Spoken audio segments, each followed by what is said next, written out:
Let us unfold this. It was a black night for England when all its people were dying of plague, and the news came up that even Queen Elizabeth was infected.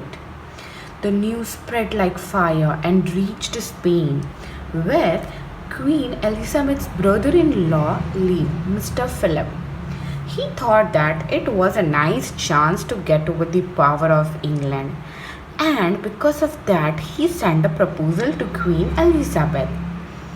As she did not accept the proposal, getting the proposal rejected, the furious Mr. Philip attacked on England with the Spanish Armada.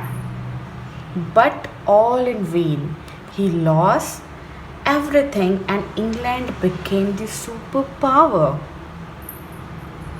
Here I have drawn the flag of England. Try to draw it. Now, what is the meaning of the Spanish Armada? Armada means a large fleet.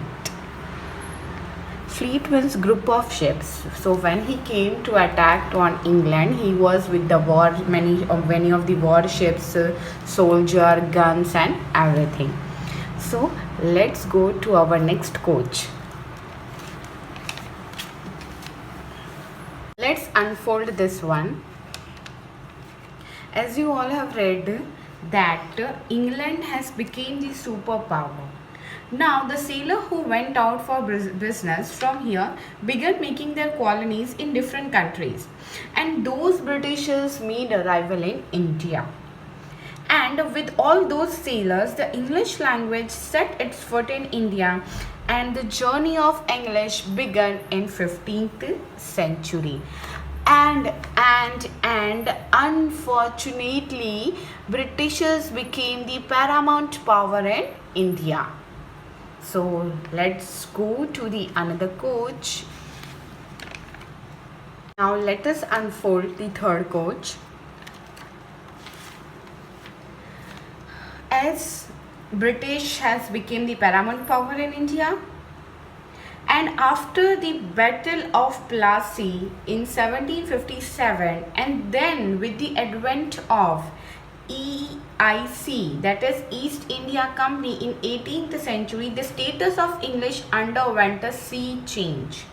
And after, when the East India Company gained political power a century later, English also became a language of power and gained dominant position together in the three domains of commerce, politics, and administration. Now let's go further.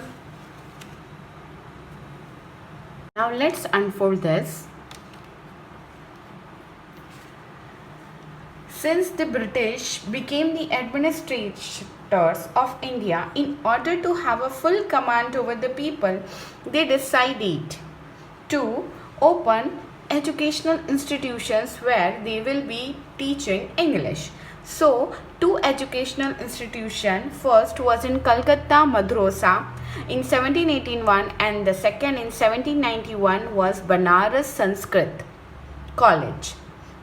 Now, Raja Ram Mohan Roy was the first among the Indians who contributed most and supported the introduction of English education in India by establishing the Hindu College in 1817.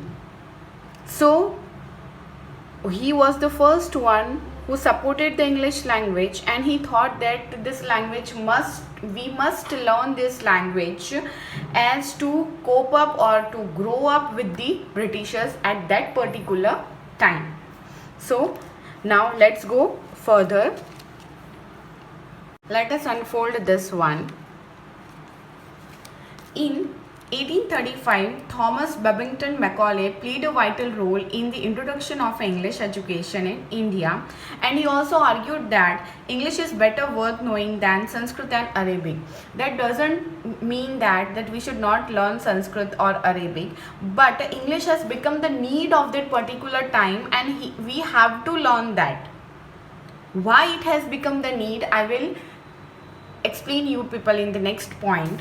That English become the language of government, education and advancement, and ultimately a symbol of imperial rule and self improvement.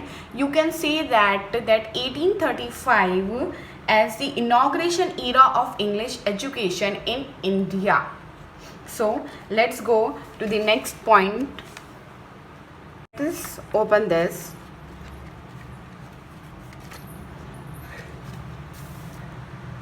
The opening of higher government posts to Indians by Lord Hardinge in 1844 was the reason that English has become the need of our people. And because of this opening, the rapid growth of English education and the rapid growth of education resulted into 3 universities were established. Where it were established? Calcutta, Madras and Bombay. And in which year? In 1857. And after that, in 1950, the Constitution of India provided English to continue as the official language of the India for a period of 15 years, then to be replaced by Hindi at the end of that period. So let's go further. Let us unfold this. So, the present condition of English is the importance of English for Indian students should be realized on the fact that it is an international language, a link language, a library language, and it is considered to be a window to the advanced scientific knowledge. So, it is very important to learn English because it is our need as well as and for the growth of ourself. So, here I complete the journey of English in India. So here is the meanings. Armada, which I have explained you earlier also, a large fleet means a large group of warships. The second is paramount, having superior power or influence. And the third one is imperial, means also supreme ruler. So friends, here I complete the detailed history of how English traveled to India. Thank you so much for watching it till end, and do like, share, comment. Please don't forget to subscribe it and stay tuned for such an interesting video.